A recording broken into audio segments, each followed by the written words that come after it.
4 hosszú év telt el azóta, hogy utoljára futottunk a Verdanski stadion felé, hogy utoljára snipoltunk a Downtown felhőkarcolóiról, vagy hogy utoljára remegő kézzel lootoltunk a dam közelében, attól félve, hogy egy teljes squad ránk ugrik mindjárt az első körben. Ez volt a térkép, ahol megszülettek a legendák, ahol a legnagyobb klatchok történtek, ahol a Warzone igazi otthonra talált, és most újra hazatér. Üdv újra itthon, Verdansk 2025, végre itt van. Mindannyian erre vártunk. Tartsatok velem, skacok, és nézzük meg együtt, hogy mit is hoz a Call of Duty Black Ops 6 és a Warzone legújabb seasonje, a Season 3. Hello, szavazok, srácok és lányok, én Slimfit vagyok, és ez itt az éjszakai műszak mai kiadása videó formájában. Hatalmas szeretettel üdvözlöm mindenkit a videóban, skacok, srácok és lányok. A mai videóban, ahogy megszoktátok, minden seasonnel hozom nektek a legfrissebb infókat, egybekötve egy ilyen nagy csokros 45-50 perces videóba. Kicsit hosszabb a videó, de nem kell megijedni.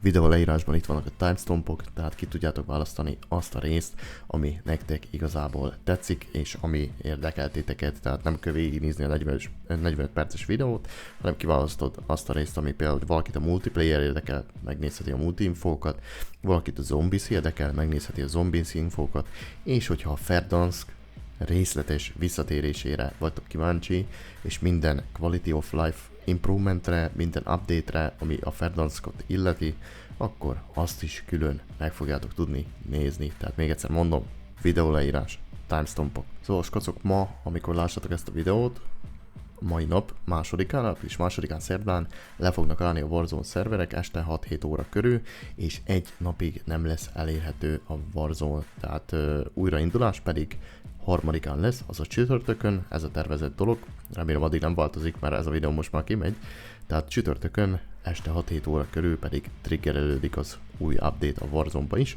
és akkor visszakapcsolják a szervereket, és megérkezik várva várt mapunk, a Verdansk is. Én nem tudom, mit mondjak, srácok, nagyon fő vagyok hype-olva. Sokan mondják, hogy úgy lehet ezt már megmenteni, ezt már nem fogják tudni visszahozni.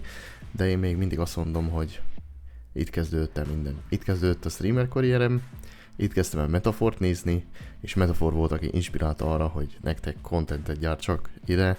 Úgyhogy ez nekem nosztalgikus pillanat, és alig várom, hogy bedropuljak a mapra. Vasárnap tudok először majd gép előjönni, úgyhogy vasárnapig semmi online jelenlétem nem lesz, egy tévét, nem akarok, egy üzenetet ne küldjetek, semmit, mert nem akarok semmit látni, ami verdanskos, mert a saját szememmel akarom először első kézből itthon a gép előtt megízlelni, úgyhogy vasárnap stream, csekkoljatok be, videó leírásban itt van a Twitch és a TikTok link is, mert egyszerre szokott menni mind a két helyen a live, nyomunk egy hosszabb sessiont, és utána a tervem az, hogy szét fogom játszani a Verdanskot, tehát szarásig, ragyásig, akármi, amit csak belefér. Most a csatorna egy kicsit a Verdanskról fog szólni, erről ez a content lesz a irány.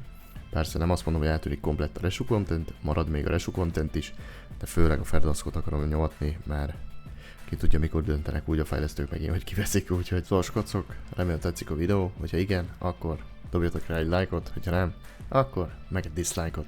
És srácok, ne felejtjétek el, hogy még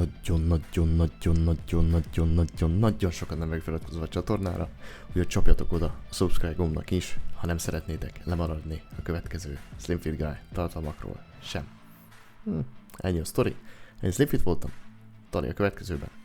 Lehetek jók. Szóval skacok, megyünk is rá a megszokott sztorira, kezdve a multiplayerre és a multiplayer mappa is. Még annyit elfelejtettem, hogy ott a sarokban lesz egy gameplay is, úgyhogy nem tudom milyen gameplay, valamit, amit találok, úgyhogy berakocskatom. Tehát aki a gameplay jött, akkor ott a kis sarokba közben tudja nézni majd a gameplayt is. Tehát megyünk rá a multiplayer mapokra, ami egy kicsit meglepetésként ért engem. Összesen 6 mapot kapunk, be lesz olyan is, ami már visszatérő map, és lesz olyan is, amit egy kicsit átvariáltak. Első ilyen mapunk a Berridge nevű map, ami 6v6 core játékmódokban lesz elérhető. Most ebben részben ezt a core játékmódot egy kicsit többször fogom mondani, ami annyit tesz igazából, hogyha valaki nem tudná, hogy ez a Team Deathmatch, Domination, Kill Confirmed ezek a klasszikus módok, amik a Call of Duty-ba általában mindig megtalálhatóak, ezekre vonatkozik ez a core játékmódok, és ez egy medium sized map igazából. Itt látható is a mapon, hogy elég sok fedezéknek való cucc van elrakva, egy kicsit nekem ilyen vanguardos feelinget ad ezzel a homokos, salakos sztorival. Második mapunk a Nomad nevezetű map, ami szintén launchnál bekerül, Strike játékmódokban, tehát itt a mapon látni is, hogy ez egy kisebb mapról van szó, a Strike playlist, az pedig a kisebb mapokra van kihegyezve igazából, 6v6 és 2v2 játékmódokban elérhető, főleg itt a map ezt a vertikalitást viszi nagyba, tehát több részen is rá itt be tudunk bújni, vagy el tudunk kempelni sniperrel. Harmadik mapunk, srácok, a Firing Range, szintén launchnál bent lesz a játékban, ez egy remaster map, itt írja is, Core 6v6 játékmódokban, medium sized, igazából ez egy OG Black Ops-os map, aki Black Ops-ozott, vagy már régebb óta Call of Duty-zik, az szerintem játszott vele, de nem is kell csak Black Ops-ozni, hanem elég, hogyha a Call of Duty mobillal játszotok, mert a Call of Duty mobilba szintén megtalálható ez a map mai napig, még múlt héten is játszottam vele. Negyedik mapunk a Haven nevezetű map, ami mid-seasonben érkezik hozzánk. Ez egy tiszta új map, 6v6 core játékmódokban és medium sized maga a map. Valaki azt mondta, ilyen cyberpunk feelinges, de én nem érzem benne azt a cyberpunkosságot, igazából ez egy régi KGB safe house, tehát egy ilyen biztonságos ház akart lenni, ahol megbújtatták a népeket, és akkor ezt csinálták meg nekünk egy kis hentelős Call of Duty-os sztorira. Ötödik mapunk a Signal nevezető map, ami szintén mid-seasonben érkezik, tiszta új mapról van szó, szintén Strike playlistet kap, 6v6 2v2, tehát kis mapról van szó, és igazából ez egy tengeralattjáró bázison fog játszódni. Itt még aztán kisbetűkkel beírták a fejlesztők low-key-ba, hogy a Blaze Town ad mid-season, tehát a Nuketownok egy variánsa, az a Blaze Town fog szintén bekapcsolódni mid-seasonbe. Azért mid-season, mert én szerintem a Blaze Town, meg maga ez a leírás, meg több helyen is lesz majd utalás erre eventre. Igazából a 4-20, 4-20-a, az április 20-a, igen. Akkor van a marihuana fogyasztóknak a világnapja, tehát akkor fogunk kapni ilyen mindenféle hangeffektekkel, meg színekkel meglátott mapokat, meg játékmódokat, hogy egy kicsit ezt a feelinget belényomják emberekbe, úgyhogy akkor fog érkezni a Blaze Town is, Blaze benne is van a nevében. Multiplayer játékmódokra menjünk rá, srácok, igazából Sharpshooter nevezető játékmód, ami launchnál már bent lesz. A Sharpshooterről annyit kell tudni, hogy ez igazából egy free-for-all játékmód, ahol 45 másodpercenként változik a loadoutot attól függetlenül, hogy te meghalsz vagy nem halsz meg. Éppen snipertől a akimbo pisztolyoktól kezdve bármilyen fegyver lehet éppen a kezedbe. A free for all az pedig mindenki ellent jelent, nincsen semmilyen más csapattársad, és a tactical, lethal és a melee, dedikált melee, tehát a kézi gyilkoló fegyvered is változik ezzel a loadout változású. Emellett minden nagyobb elimination rációt érünk el, tehát ilyen score streaket vagy kill streaket, nem is tudom, hogyan mondjam most, akkor annál pacekabb ability-ket húzhatunk be, tehát ilyen tulajdonságokat. Itt van increased movement speed, tehát nagyobb lesz a gyorsaság, mozgási sebességed, nagyobb lesz a újratöltési sebességed, hamarabb visszatöltődik a sprinted, hamarabb tudsz ADS-ezni, tehát rácélozni akárkire is, és hogyha 5 enemit is megölsz, akkor utána pedig dupla pointokat kapsz minden egyes eliminationre. Demolition, srácok, szintén launchnál bent lesz. Igazából ez egy Search and Destroy alapuló sztori akar lenni, annyi kivétellel, hogy nem csak egy bombsite-ot kell fölrobbantani, hanem mind a kettőt. Tehát megvan a két csapat, a támadóknál mindenkinél van bomba, amin respawnolsz van nálad bomba, és föl kell robbantanod a megadott időn belül mind a két targetot, hogyha nem sikerül, akkor utána ugye csere van, és akkor akik eddig védekeztek, azok lesznek támadók. Annyival még meg van spékelve, igazából van respawn. Tehát, hogyha meghalsz, mellelőttek, akkor nem kell végignézni a killkamot, meg azt, amíg a többiek lejátszák a kört, hanem mindjárt újra életsz. Itt írja Joint Operations-t is, ez Limited Time Mode event lesz, mid-seasonbe kerül, és hát Joint, értitek? füves cigi, joint, benne is van a nevébe. Igazából erről annyit írtak, hogy akkora katyvasz lesz egész, hogy core játékmódok variánsait játszhassuk le egy meccs alatt. Tehát a Team Deathmatch-et, Domination-t, Hardpoint-ot, HVT-t és a Kill Confirmed-et. Tehát egy meccs alatt mindent fog tudni játszani, külön-külön, gondolom váltogatni fogják egymást a sztorik. Third personban is fogunk tudni játszani ebben a játékmódban, meg különféle vizuális effektekkel, meg színekkel lesz megspékelve, szintén a 420 véget. Multiplayer további gameplay content, igazából érkezik 2 perk is. Az első ilyen perk az a Close Shave nevezetű perk, ami annyit tesz igazából, hogyha ezt fogjuk használni, akkor mikor szeretnénk a fegyverünkkel mélézni, tehát ez a gunbuttot adni, akkor igazából nem a fegyvert fogja használni, hanem mindjárt előveszi a dedikált melee weaponünket, és azzal fog szúrni. Nem tudom erre minek perket berakni, vagy hogy ki egyáltalán fogja használni, de biztos valakit segít majd. Event Rewardból fogja tudni megszerezni már launchnál. Második ilyen perkünk a Vendetta nevezető perk, mid-seasonben érkezik, szintén Event Rewardként.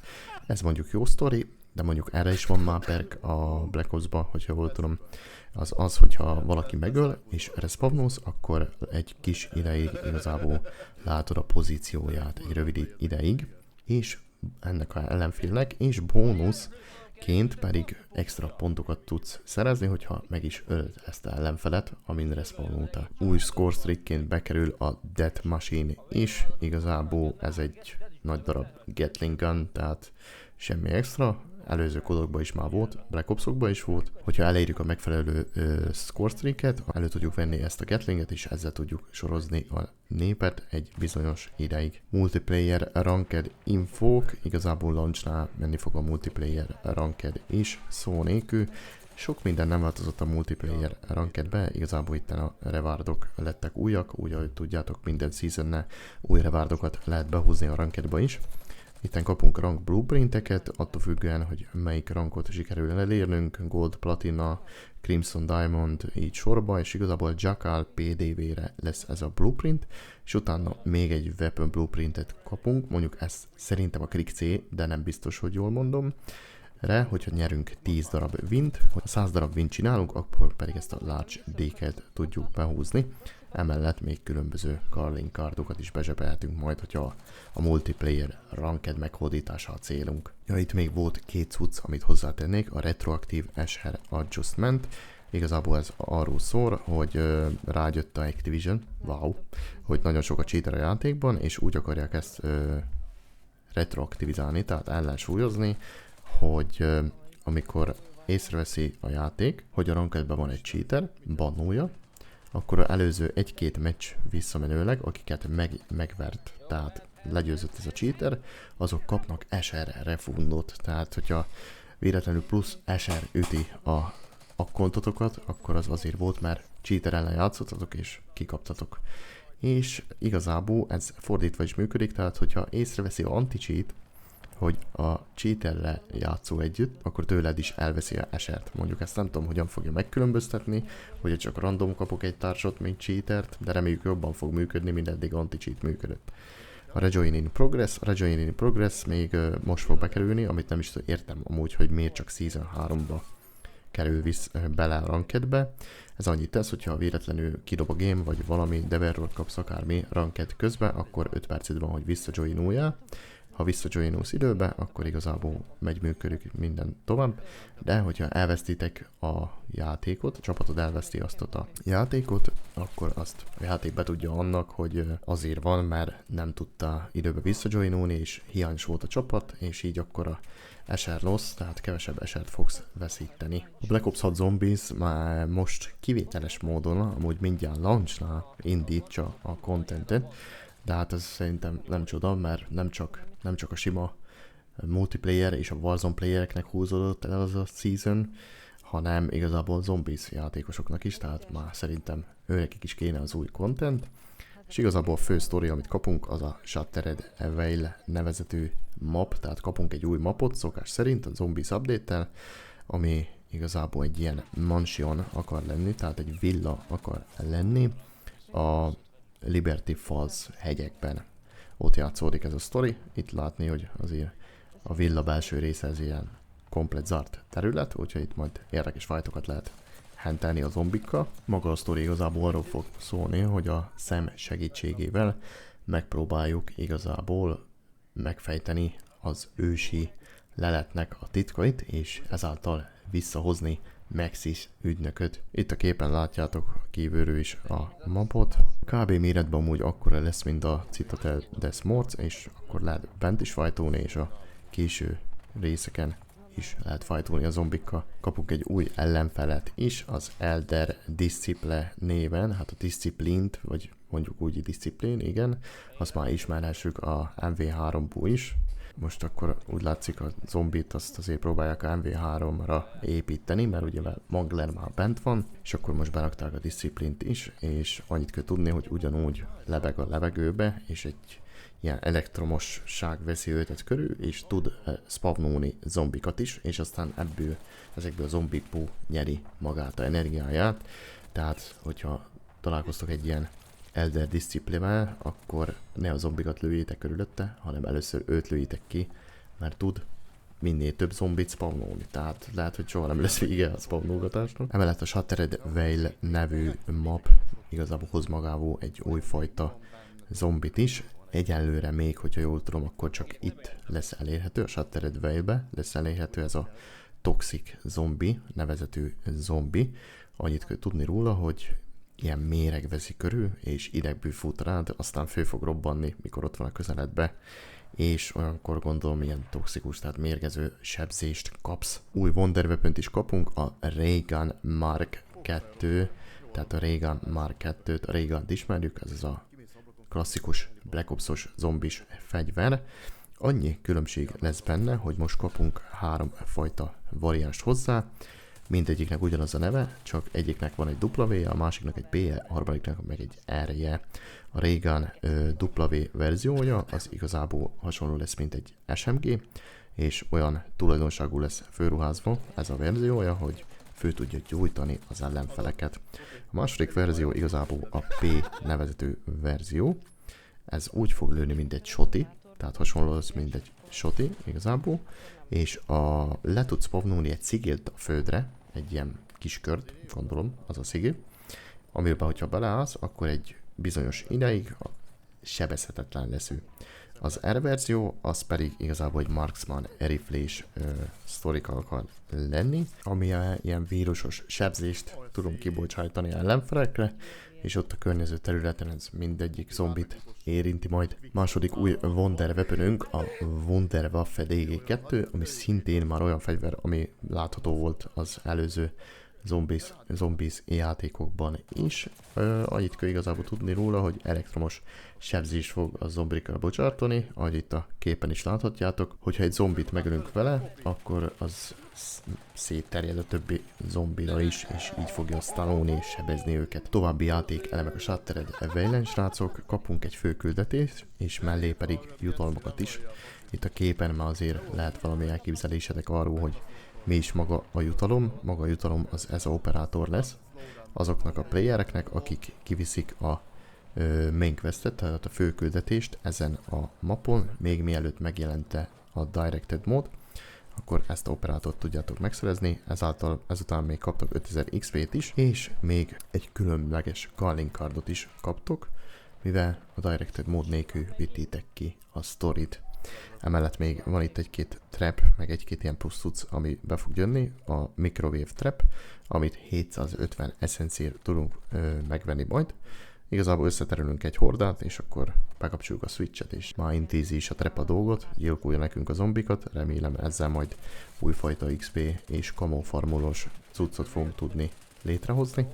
Dark Ether Field Generator, ez igazából ilyen Dark Ether energiából vonja körbe a zombikat, és ezzel ejti őket csapdába, és ezen kívül még további easter egg-eket és fájlokat is találhatunk majd a mapon, amiben sokkal jobban körvonalazódik maga ez a Zombies story. Érkeznek még új gameplay contentek is a Zombiesba, az összes mapra érvényesek, tehát a Shattered Veil új mapra, a The Tombra, a Citadel des Mortsra, a Terminusra és a Liberty Falls-ra is érvényesek ezek a játékelemek. Itt mindjárt láthassuk is a első képet, ami igazából egy új perk a Cola lesz, a Double Tap néven. A Double Tap igazából annyit fog tenni, hogy megnöveli a fegyverünk fire rate-jét.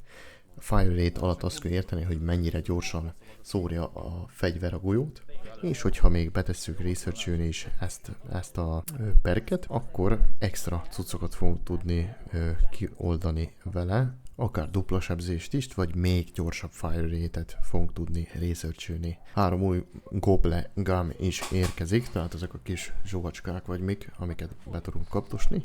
Igazából első az a Tactical Diffusion, ami annyit tesz, hogy a következő nuke power-upot, tehát azt a nuke-ot, hogyha véletlenül valaki fölveszi, vagy ha te fölveszed, akkor az nem aktiválódik, hanem alapból 2000 essencet ad mindegyik társadnak, és beleértve téged is. Második a Support Group, igazából ez a Gablegamot, hogyha használjuk, akkor vagy a ARC XD-t, vagy a Mangler Cannont, a Centrigant, vagy a Mutant Injection Support itemet fogjuk tudni kiváltani belőle. A D-Pitched, ez pedig igazából a zombiknak magas hangja van, ezt nem tudom, hogy miért kell betenni amúgy, de ez mondom valamilyen vicces sztori akar lenni, mint az előző seasonben is volt, hogy kacsás úszógumik voltak a zombikon, hogyha egy ilyet elnyomta. Itt írnak még arról is, hogy ahogy multiplayerbe ugyanúgy a Zombiesba is bekerül a Death Machine nevezetű score streak. Kisbetűs részben még azt is megemlítik, hogy a Shattered Veil directed módja, tehát az a mód, amikor maximum 15 roundig mennek a zombik erősségbe, lépésről lépésre fogják a kezünket, hogy kivigyük a questet, az mid-seasonben érkezik, tehát season közepén. Emellett még bent lesz a Team Cranked is, ami igazából magából a Cranked játékmódból, amit ezzel a Tini Ninjás kollabbal csináltak, abból ered, és annyi a lényege, hogy van egy timered, tehát egy kis ilyen órád egyik sarokba, és hogyha az lemegy, akkor magától meghalsz. Tehát mindig kölnöd a zombikat, hogy ne menjen le az a timered. Olyan változatást tettek bele igazából, hogy mivel Team Cranked a neve a játékmódnak, ezáltal az egész csapatnak ugyanaz a órája. Tehát, hogyha valaki a csapattársait közül éppen sikerül megölni egy zombit, akkor az ugyanúgy beszámítódik a te órádba is, mert egyszerre megy mindenkinek a óra. Na és most srácok, térjünk rá a cseresznyére, a habos torta tetején, ami nem más, mint a rég várva várt mapunk, Verdansk visszatérése. Maga a map igazából ugyanúgy lett felépítve, hogy 2020-ban játszhatunk vele, és körülbelül az egész map 95%-án játszhatunk, kihasználva a teret maximálisan, ami nagyon jó, mert a maradék 5% az, ami nem játszható igazából a mapon. Maga az Omni Movement az megmarad, kisebb, nagyobb változtatásokkal, ahol igazából, amire kell figyelni igazából az, hogy a slide-ot nerfölték, előre, hátra, jobbra-balra, a ugrásnak a visszatöltése is nerfölve lett, tehát nem fogunk tudni olyan gyorsan double jumpolni, bunny hoppolni, mondjam így, igazából ezzel is azt akarták elérni a fejlesztők, hogy minél jobban hasonlítson maga a játék élmény is, ne csak a map, mint amilyen 2020-ban volt, mint ahogy emlékszünk rá mindannyian. BR-ben 150 játékos kerül be majd egyszerre a játékba, tehát a hot dropok csak most lesznek igazán hot dropok, mikor 30-an fogunk ugyanarra droppolni, ugyanarra a helyre, legyen a Superstore, TV Station vagy Hospital teteje, te jó ég, ma alig várom. Visszakapjuk az originál Announcert is, még a 2020-as OG Warzone-ban szereplő UK Team Leader csávókat ér vissza, és fogja majd beordibálni a képernyőnkre, hogy Enemy UAV Overhead. Szerintem emlékeztek minden erre a hangra, még most is itt csöng a fülembe, hogyha erre a hangra gondolok. Szabadás is közben is lehet majd lőni, tehát nem kell igazából földet írnünk, ahogy lőjünk. Amíg kiugrottunk a repülőből, akkor mindjárt fogunk tudni lőni, hogyha az ejtőernyőt megnyomjuk, elengedjük, már lőheted is a enemit. Ezt a feature-t annyira nem szerettem, mert hogyha vagy cheaterrel találkoztam, vagy tényleg olyan prók voltak, akik olyan komolyan vették a dolgot, mi hogyha minden meccsük halálra meg vérre menne, akkor már mindjárt levegőbe leszettek, úgyhogy valaki ennek örülni fog, valaki nem, én megpróbálok amúgy teljes mértékben alkalmazkodni, úgyhogy én leszek első, aki lövöldözni fogja a enemiket a levegőbe. Maga a bedroppulás és az exfil is ugyanaz lesz, mint a OG Warzone-ba. Indulsz el, hogy kezdjétek a meccset, akkor van az a kis cinematik, az ugyanolyan lesz, mint a OG Warzone-ba, és amikor például győztök, akkor ugyanúgy megjelenik a helikopter, és leengedi a kötelet, és húz fő benneteket, tehát az is ugyanaz lesz, mint az OG 2020-as Warzone-ban. A lootboxok, tehát a dobozok is visszatérnek a régi mi voltukba, ugyanolyan színük lesz, ugyanúgy fognak kinézni, és még a hangjuk is ugyanolyan lesz, már tényleg itt hallom azt a hangot, hogy még egy láda ott búg, még egy láda ott búg, és az a OG hang, tehát jó Isten. Grand Loot-ba is történtek igazából változtatásokat, minden, ami most benn van Grand Loot-ba, az ugyanúgy bent lesz Grand Loot-ba itt is, Verdanskon is, és a fő sztori az meg az, hogy úgy fog kinézni, mintha levegne a föld fölött, tehát OG Verdanskon is így nézett ki, lebegett a föld fölött. Voltak, szerintem ti is láttatok a klippeket TikTokon is, meg akárhol, YouTube-on is, hogy elbújt a csávó, kidobalt a cuccait, és elbújt a cuccok között is úgy tetett, mintha meghalt volna, és aztán onnan klácsulta le a sztorit. Emellett skacok, az originál Armor Satchel is visszatér 2020-ból, amiben 8 plate-et tudunk majd magunkkal vinni, tehát azt hiszem, hogy ha bedropolsz, akkor 4 vagy 5 plate lehet nálad, hogyha fölveszed ezt a satchelt, tehát ezt a mellényt, akkor 8 plate-et tudsz összesen vinni, és nem lesz semmiféle más satchel, nem lesz ammos satchel, semmiféle más satchel nem lesz benne, tehát mindegyik más ilyen vest, tehát mellény kikerül, és csak a Armor Satchel lesz bent a játékban. Azt is lekonfirmálták, hogy az összes MV2-es és MV3-as fegyvert is tudjuk használni, plusz még a Black Ops 6-os fegyvereket és equipmentet is mindet. Primary, Pistol, Melee, Tactical, Lethal, 3 perk és egy wildcard, tehát ezt mindet fogjuk tudni használni Warzone-ban is. Mid-seasonben érkeznek a high value zónák is, amit már azt hiszem MV3-ból is ismerhetünk. Igazából ezek olyan zónák, amik meg lesznek jelölve bizonyos módon a mapon, gondolom sárga körre, vagy valamilyen színnel, és hogy mit is jelent ez a high value zóna, azt, hogy lesznek ott ilyen ládák, hogy a képen is láthassátok, amiből extra lootot tudsz majd kihúzni, lehet az loadout drop, lehet az advanced UAV, lehet az nagyon sok lóvé, tehát megéri majd ide is bedroppulni. A buy stationok is ugyanott lesznek, ahol a OG Verdanskban is voltak, tehát aki még emlékszik a buy stationokra, az mindjárt fogja tudni hova kell menni, hogyha vissza kell venni a csapattársokat. Itt a képeken látszik is, és írják is amúgy, hogy a menüje a buy stationnek is ugyanaz maradt teljes mértékben. A specialist perkről, tehát az a perk, ami a master perk, nevezzük így, hát specialist perk igazából, ami az összes perket magába foglalja, meg annyit írnak, hogy csak mid-seasonbe érkezik vissza, tehát a Season 3 reloaded-től, de lehet, hogy valahol el van rejtve, valahol máshol. Lehet, hogy a mapon is valamiből ki fogjuk tudni random nyitni. A letál és a tactical equipmentek azok nagyjából ugyanazok, mint amik most is benn vannak magába a játékba. Annyi különbséggel, hogy visszakerült a termite, a OG termite MV3-ból. A termite az igazából csak egy ilyen tüzes gránát, és hozzátapod ahol a felülethő, ami éppen te dobod, és így sebzi körbe. Tehát, hogyha besztakkulsz vele egy enemit, akkor 1-2 davonosra tudod tenni. Emellett a killstreakeknek is kb. Ugyanaz a fölállításról. A UAV, Advanced UAV, Cluster Strike, Precision Strike és a Bunker Buster, tehát ezeket fogjuk tudni használni itt is. Kontraktok, tehát a küldetések a mapon, küldetéseknek megkapjuk ugyanúgy a OG kontraktokat, ahogy eddig, az lehet a Bounty, Scavenger, a Bounty az megküldünk egy másik ellenfelet, Scavengernél ládákat nyitogatsz, a Reconnál aktiválni kell a kis tabletet, föltöltöd a adatot, és utána látod, hogy merre szűkül maga a kör. Supply Runnál el kell vinni A-ból B-be egy autót, és arra kapsz pénzt.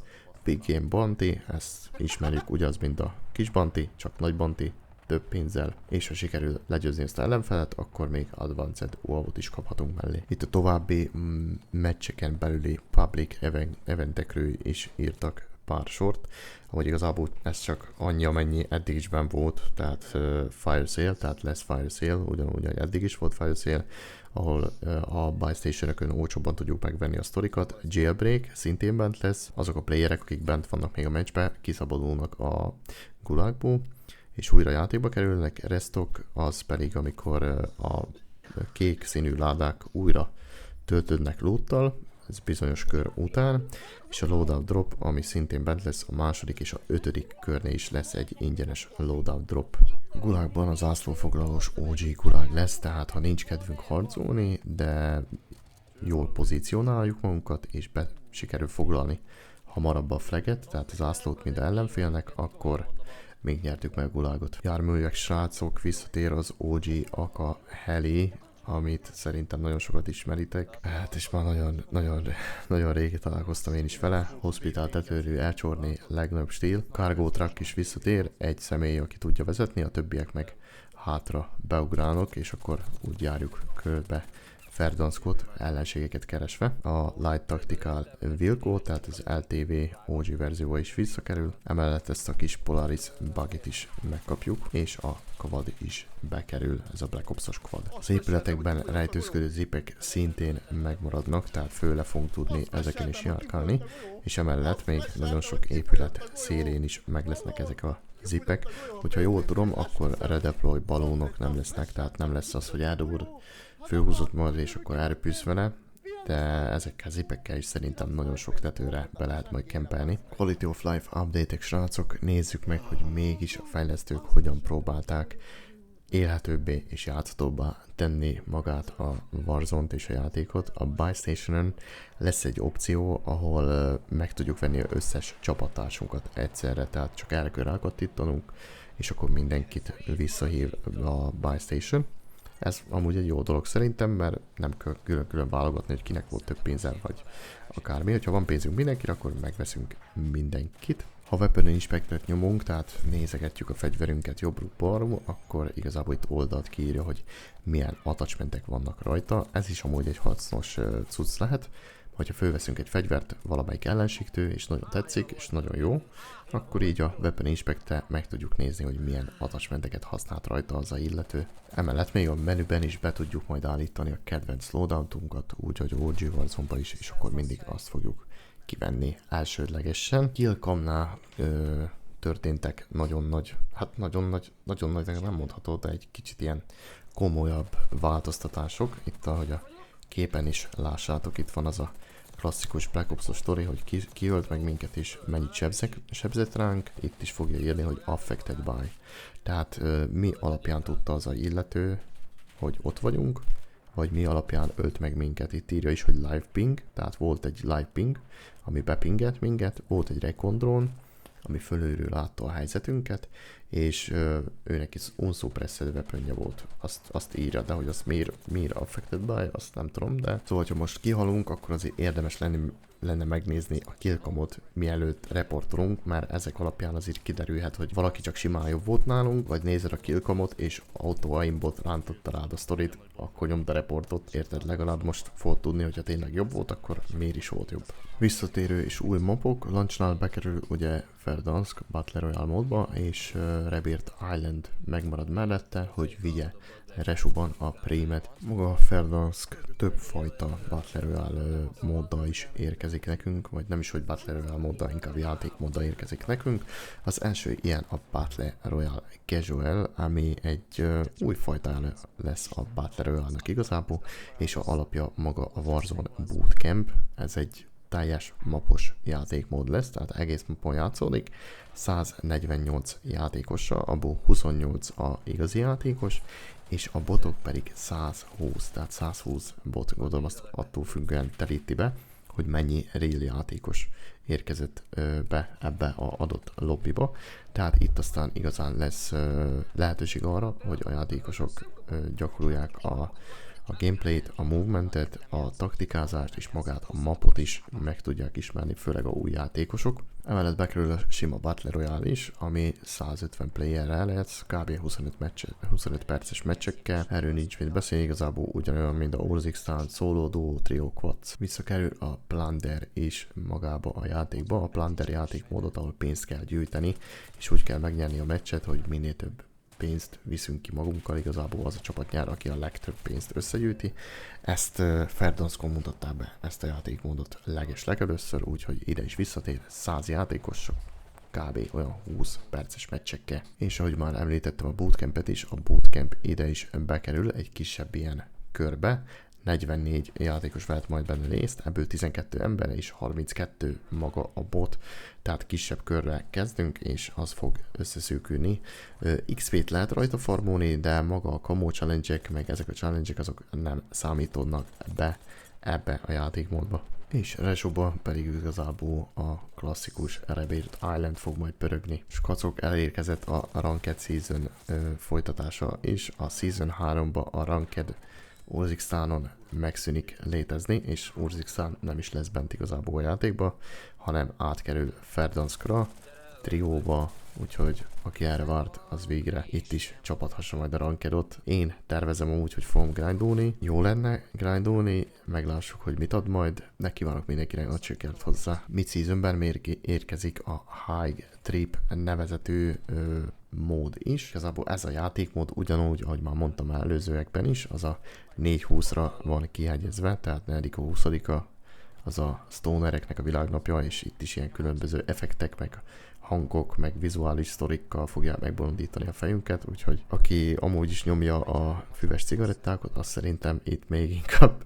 el lesz menve magától. Emellett srácok, már launchnál bent lesz a Return to Verdansk nevezetű event, ami április 3-ától egészen 15-ig tart, és ez egy ingyenes event, tehát nem kell érte fizetni, összesen 20 rewardot fogunk tudni begyűjteni majd.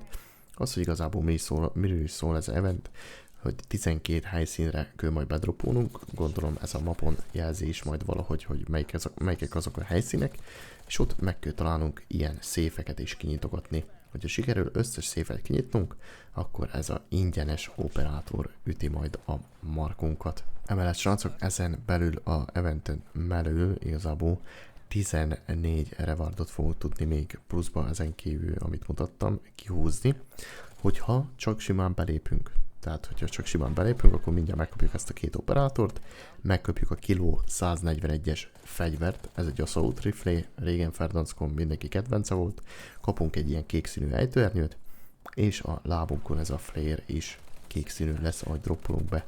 Új, vagyis hát inkább visszatérő fegyver az elál is érkezik, a Kilo 141-et már launchnál megkaphatjuk, ezt már mondtam is az előzőekben, ez volt a egyik vagy mondjam úgy, hogy kedvenc assault rifle, nagy kedvenc régen. Visszatér a CR56 AMAX is, a Battle Passból lehet majd kihúzni, HVT tier rewardként, igazából ez is egy nagyon-nagyon pacek kis assault rifle, régen sokat használtam ezt is, és a HDR is bekerül a sorba, tehát ezt a snipert szerintem az OG játékosok szinte mindegyike ismeri, már 500, 600, 700, 800 meg kilométeres lövéseket lehetett vele csattintani. Bekerül melee weaponként a Calistix is, ez egy MV1-es, OG MV1-es melee weapon, ami két ilyen japán vagy kínai potocska, nem is tudom, igazából event rewardként lesz majd a launchnál kiunlokkolható. Kapunk egy új SMG-t is, a Ladra néven, Submachine Gun, szintén event reward, de csak mid-seasonben érkezik. Bekerül a Nail Gun is, ez egy szögbelövő, szintén OGMV-be benne volt ez is. Speciál weaponként, event rewardként kapjuk majd meg. Kapunk új attachmenteket is, ilyen például a Monolithic Suppressor, már az OG MV-ben szerepelt először, és akkor használhattuk először, és nagyon jó kis attachment, pisztolyra, R-re, SMG-re, mindenre rá lehet rakni. Kapunk egy conversion-t a Graura, C9-re kapunk egy 10 mm-es autó 30-as tárat, a Goblin MK2-re kapunk egy mini rakéta conversion kitet, ami igazából ilyen rakéta kilövő fegyverré teszi magát a fegyvert. Új featureként multiplayerben, Zombiesban és Warzone-ban elérhető lesz a Base Blueprint Swap, ami annyit tesz, hogyha egy fegyverhő van több különféle blueprintünk is, akkor adott attachmenteket össze tudjuk párosítani, tehát különböző színű fegyvereket, custom fegyvereket fogunk tudni majd összerakni ebből.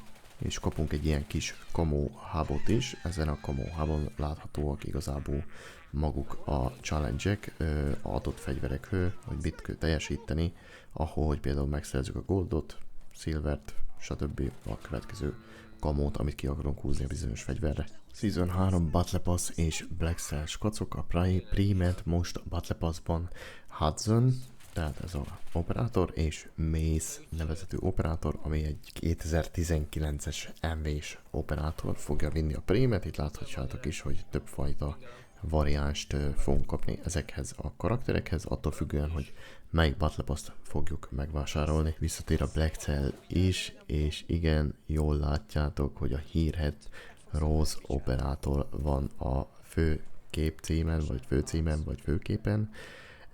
Igazából Rose-ról annyit kell tudni, hogy ő volt a OG Fairdancenak a egyik legutalatosabb karaktere, mert fekete skin volt, és alig lehetett észrevenni. Tehát beúvatt a fák közé, beúvatt a épületek közé, és nagyon overpowered volt, többször is nerfölték. Most is kapott egy ilyen úgymond nerföt, mert köpenyben van, tehát azért meg van még rajta egy-két sárga cucc is, látható cucc, ami alapján azért nem fogjuk annyira szem elő téveszteni. Tehát a Black Cell most is 30 euróért lesz megvásárolható, és hogy mit is kapunk a Black Cell-le. Kapunk extra daily challenge-eket a Black Cell-le, multiba, zombiesba és warzone-ba is, 10% XP boostot, azonnali 1100 code kapunk egy emotot, kapunk egy blueprintet az XM4 Assault Rifle-re, kapunk egy custom finishing move-ot, Black Cell-eset, kapunk egy clan taget, ugyanúgy, hogy az előző seasonben is, és magát a Rose operátort, tehát 30 euró lesz maga a Rose, úgymond Black Cell-en belül lesz a Rose, de 30 euró lesz a Rose operátor skin, emellett még 10 Black Cell exkluzív skint kapunk Macehez, és Hudsonhez, Woods, Maya, Park, Marshall, Stone és Toro. 6, tehát 6 darab weapon blueprintet kapunk, és 130 plusz itemet fogunk tudni kihúzni a Black Cell-es Battle Pass-ból. Menjünk rá új operátorokra, srácok, ahogy már említettem is, akkor a Black Cell-en belül megszerezhető lesz Rose operátor skin, itt látható nagyobb ilyen élethű nagyságba, mondjuk így. Továbbá bekerül Hudson is, ami a Battle Pass-ból lesz majd kihúzható, itt van a különféle verziója is. Mace szintén a Battle Pass-ból lesz majd kihúzható, különféle verziójai szintén megtalálhatóak itt. John Black Ops-ot is megkapjuk, ezt majd event rewardként seasonben lesz egy event, egy Black Ops-os event, és akiknek megvan a Black Ops 6, azoknak lesz esélyük kifarmolni ezt a skint. És srácok, érkezik J.H. Nemawob is magába a játékba. Nem tudtam, hogy eddig mi hiányzott a játékból, de most már tudom, ez a skin volt az. Új store offeringek is lesznek, persze, hogy J.H. Nemawob pénzért lesz megvásárolható, tehát a code pointért fogjuk tudni behozni, szerintem egy 3K-s bundle simán lesz ez is, ha csak nem több. Ugyanúgy lesz neki ilyen szuperhősös verziója is, Bluntman és Chronic névvel. Bekerül a Digital Dreaming Reactive Mastercraft Ultra skin is, ez egy ilyen cyberpunkos story choice lesz, és ezt a szekciót megint csak a Fortnite szekciónak hívom, ők is majd jönnek a sztorba, hogy akik szeretnek skinekre pénzt költeni, azoknak legyen mit megvenni ebben a seasonben is. És srácok, akkor szumarizáljuk, hogy még egyszer mindenkinek tiszta legyen. Ma, tehát szerdán este 6-7 óra körül triggerelődik a Season 3 Black Ops-ba és multiplayerbe, azt multiplayerbe és Warzone-ba, azt már fogjátok tudni játszani akadálymentesen, az összes content benne lesz, viszont a Warzone szerverek megállnak ma este 6-7-kor, és egy napig nem lesznek elérhetőek, tehát egy napig nem fogsz tudni Warzone-ozni. Mikor letelik a egy nap, tehát holnap, csütörtökön, április 3-án kezdődik a új season, este 6-7 órakor triggerelődik a Season 3 Warzone contentje, és érkezik a Verdansk is. Szóval skacok, én nagyon várom a sztorit, volt benne minden igazából, jó seasonnek bizonyul. Én content-wise annyira nem érzem a sok contentet, igazából szerintem a kisbetűs rész, amit még nem adtak ki, vagy nem adtak elő nekünk annyira nagy vonalakba, az fog majd rátenni a dologra, és maga az, amikor először bedolgolunk Verdanskba, hogy tényleg hogyan érződik a játék, és hogy tudja hozni azt a feelinget, amit már régóta keresünk, és régóta várunk vissza. Úgyhogy srácok, Season 3-ra kívánok mindenkinek nagyon-nagyon sok killt, sok wint, hívjátok vissza a régi csapattársaitokat, és nosztalgiázzatok egyet ti is. úgyhogy jövő héten tala. Szevasztok!